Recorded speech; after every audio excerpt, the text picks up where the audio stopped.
Nearly 4 out of 10 employers favor older candidates over Gen Z. To avoid being just another one of the more than 160,000 layoffs this year alone, Gen Z and millennials found a little hack. With their social media habits, slang, and lifestyles, Gen Z seems to have a bad reputation, especially in the workplace. Recently, an article that appeared in the Christian Post helping us to understand the distinctives of Gen Z. These are the people that lived between 1997 and 2012, and they're a little different. Let's study them, but let's not alter the gospel to offer the benefits and not the one who provides them. Here we go. The newest generation to enter the workforce, Gen Z, should be called the purpose generation. You'll recall the purpose-driven life, the purpose-driven church, the purpose-driven marriage, the purpose-driven purpose. It was just all the rage,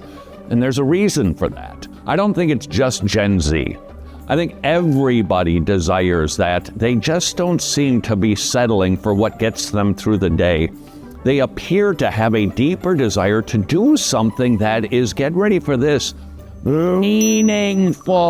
How might we use that in an evangelistic encounter without turning the gospel into a purpose producer? According to marketing research company Sparks and Honey, whoever they are, Gen Z exhibits the following traits regarding work life.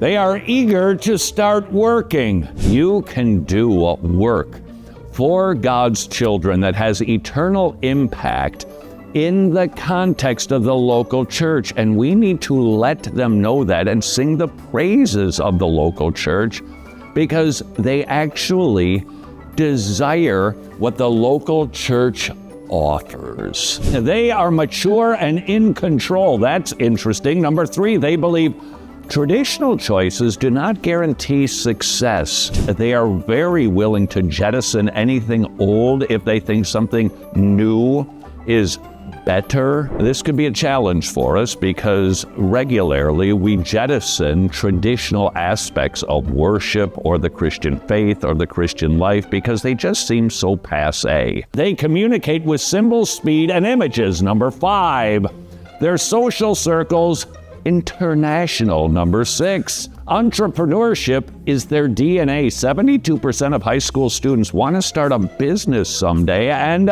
finally, they intend to change the world. In other words, they're like Eric Clapton in this regard. They want to change everything. Now, that's good news because Christianity is the only religion that allows you to do that. Why?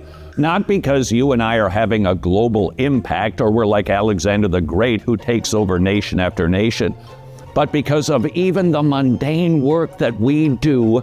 It is being done for God, for God's children, and therefore it doesn't just have temporal importance, it has eternal significance. And our country was founded even in New England with this Calvinistic work ethic, that your work is a part of the will of God for your life, that you have not been saved to sit, that you have been saved to work, and that your work is a means by which you will glorify God.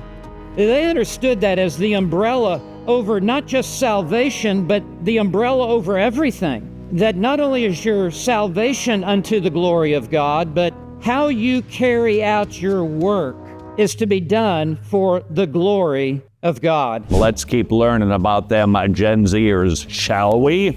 The Lovell Corporation confirmed this in the Change Generation report. They stated that the top 5 work value priorities between Gen Z and millennials are similar in 2 areas, but have changed drastically. Let's take a look, shall we?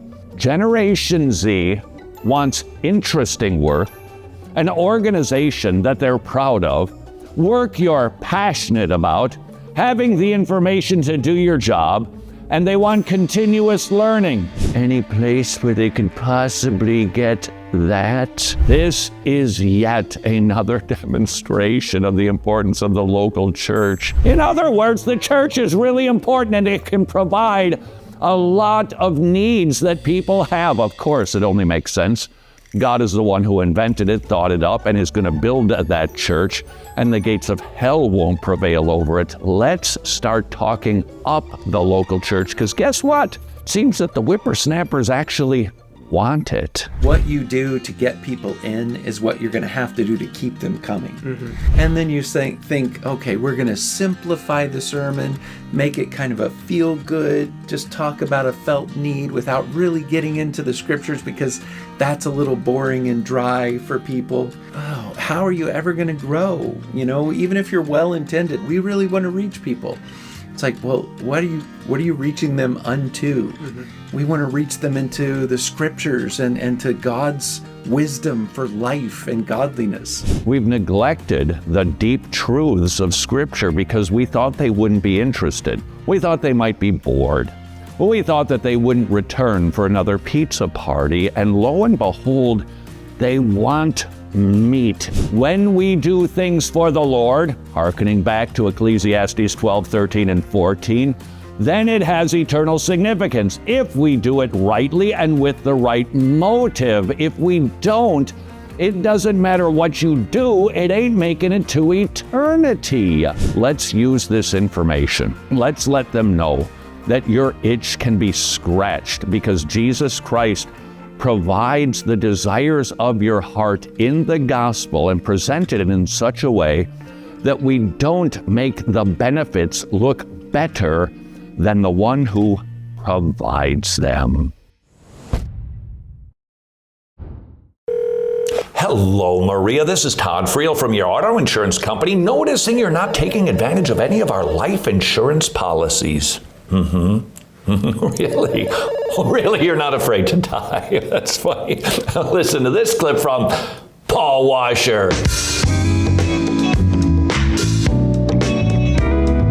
I'm talking about you. So what do you think of that, Maria?